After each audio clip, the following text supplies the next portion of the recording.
kuliah manajemen investasi. Sebelumnya, perkenalkan, nama saya Nabila Syafri dan teman saya Dewi Pertiwi. Saya Dewi Pertiwi. Oke, jadi video ini dibuat untuk memenuhi mata kuliah manajemen investasi dan pasar modal dengan materi kami yang berjudul otoritas jasa keuangan dan pasar modal. Selamat menyaksikan. Kalau mendengar kata pasar modal, kira-kira apa sih yang pertama kali terlintas di pikiran teman-teman? Mungkin saham, investasi, atau bursa efek Indonesia kan? Tapi ternyata ada satu pertanyaan loh yang menarik. Siapa sih sebenarnya yang mengawasi semua aktivitas itu? Nah, ternyata jawabannya adalah OJK. Karena itu sebelum membahas pasar modal lebih jauh, kita kenalan dulu nih dengan OJK.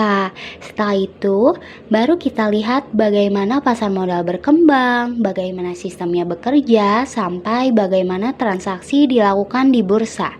Jadi, semuanya akan nyambung dari awal sampai akhir. Pembahasan pertama akan disampaikan oleh rekan saya yaitu Narulita. Oke, yang pertama kita membahas sejarah dan landasan hukum.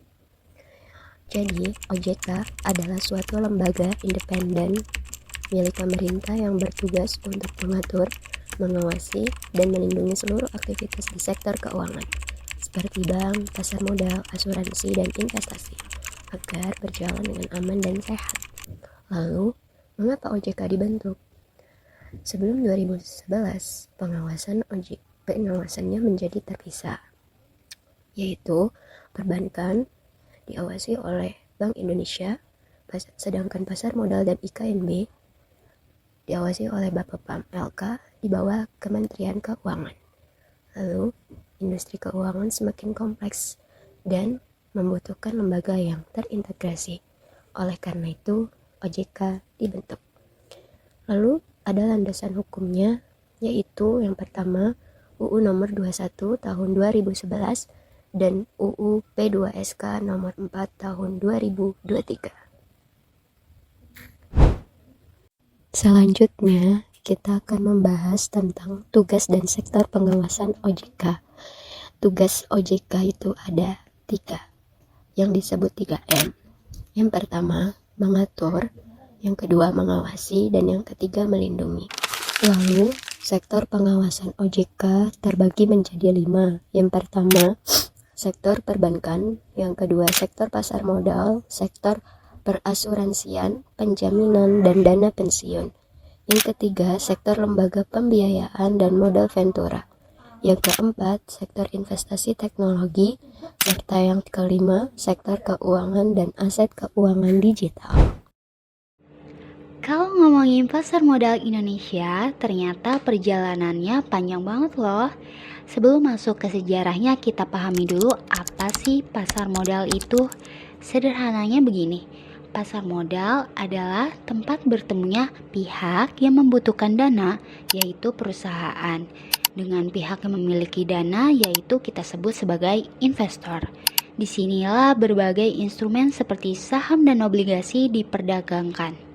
Nah, perjalanan pasar modal Indonesia dimulai pada tahun 1912 di Batavia atau sekarang sering kita sebut sebagai Jakarta. Bursa efek pertama didirikan oleh pemerintah kolonial Belanda untuk mendukung aktivitas ekonomi dan pembiayaan berbagai perusahaan saat itu. Setelah sempat mengalami pasang surut, pasar modal Indonesia kembali diaktifkan pada tahun 1977 melalui peresmian Bursa Efek Jakarta. Momen ini menjadi titik awal kebangkitan pasar modal modern di Indonesia. Kemudian, pada tahun 1988, pemerintah mengeluarkan berbagai kebijakan deregulasi yang mempermudah perusahaan untuk masuk ke bursa. Dampaknya luar biasa, jumlah perusahaan yang melantai di bursa dan aktivitas perdagangan meningkat secara signifikan. Perjalanan tersebut mencapai salah satu tonggak penting pada tahun 2007 ketika Bursa Efek Jakarta dan Bursa Efek Surabaya resmi bergabung menjadi Bursa Efek Indonesia atau kita sebut sebagai BEI. Sejak saat itu, pasar modal Indonesia terus berkembang menjadi salah satu pilar penting dalam perekonomian nasional. Nah, setelah tahu perjalanan panjangnya, pasti sekarang muncul pertanyaan di benak kalian, kenapa sih pasar modal itu penting banget? Jadi, ternyata bagi perusahaan, pasar modal itu ibarat jalan tol untuk memperoleh pendanaan jangka panjang. Dana yang diperoleh bisa digunakan untuk ekspansi bisnis, membuka cabang baru, mengembangkan produk, atau meningkatkan daya saing perusahaan. Baik, selanjutnya ada perbandingan pasar perdana dan pasar sekunder. Pasar perdana adalah pasar tempat perusahaan menawarkan sahamnya kepada masyarakat untuk pertama kali melalui proses initial public offering atau IPO. Pada tahap ini, harga saham ditentukan oleh emiten bersama penjamin emisi atau underwriter. Sementara itu, pasar sekunder merupakan pasar tempat saham yang telah dicatat oleh Bursa Efek Indonesia diperjualbelikan antar investor. Harga saham di pasar sekunder ditentukan oleh mekanisme permintaan dan penawaran. Dana hasil transaksi tidak masuk ke perusahaan, melainkan berpindah dari investor yang membeli kepada investor yang menjual. Struktur ekosistem pasar modal. Dalam struktur ekosistem pasar modal terdiri dari berbagai lembaga yang saling mendukung agar proses menghimpun dana dari investor berjalan aman, efisien, serta transparansi. Yang pertama ada regulator dan pengawas, yaitu Otoritas Jasa Keuangan atau OJK dan Kementerian Keuangan. Yang kedua ada Self-Regulator Organizing atau SRO yang terdiri dari Bursa Efek Indonesia, Keriling Berjamin Efek Indonesia, dan Kustodian Sentral Efek Indonesia. Ketiga ada emiten, yaitu perusahaan yang menerbitkan saham atau efek pada masyarakat. Keempat ada perantara pasar modal, yaitu melindungi perusahaan sekuritas, manajer investasi, dan bank kustodian. Kelima ada investor, baik individu maupun institusi seperti dana pensiun, perusahaan asuransi, bank, dan lembaga investasi lainnya. Selanjutnya ada ragam instrumen efek. Instrumen investasi efek di pasar modal dapat dibedakan menjadi dua kelompok utama, yaitu efek tradisional serta efek kolektif dan alternatif. Masing-masing memiliki karakteristik, tingkat risiko, dan potensi keuangan yang berbeda. Yang pertama, efek tradisional merupakan instrumen yang paling umum diperdagangkan di pasar modal. Macam-macamnya, yang pertama ada saham, merupakan bukti kepemilikan atas suatu perusahaan yang memberikan peluang memperoleh dividen dan capital gain. Yang kedua, obligasi, merupakan surat utang yang memberikan imbal hasil berupa bunga atau kupon kepada investor. Lalu ketiga ada sukuk, surat berharga syariah yang menggunakan prinsip syariah sehingga tidak menerapkan sistem bunga. Lalu efek yang kedua ada efek kolektif dan alternatif, adalah instrumen investasi yang menghimpun dana dari banyak investor untuk dikelola secara bersama oleh manajer investasi. Macam-macamnya ada reksadana yang merupakan wadah pengumpulan dana publik untuk diinvestasikan ke portofolio efek oleh manajer investasi.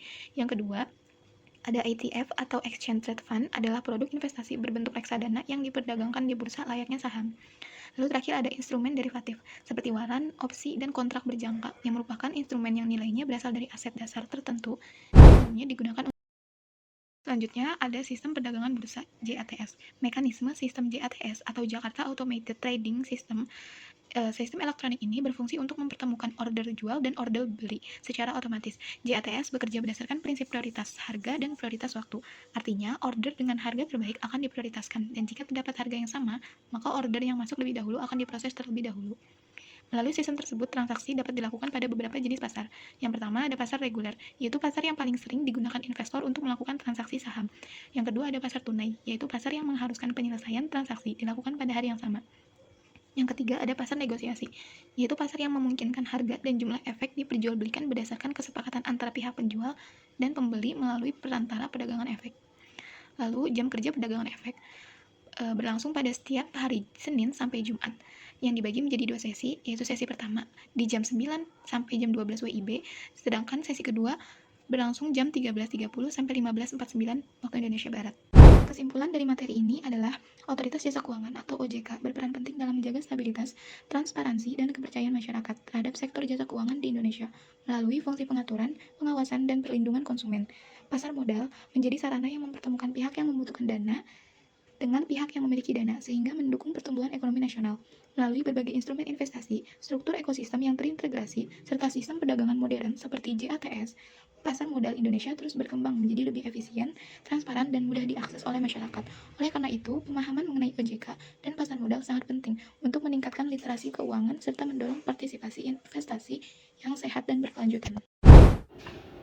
Sekian dari kelompok kami, kurang lebihnya mohon maaf. Wassalamualaikum warahmatullahi wabarakatuh.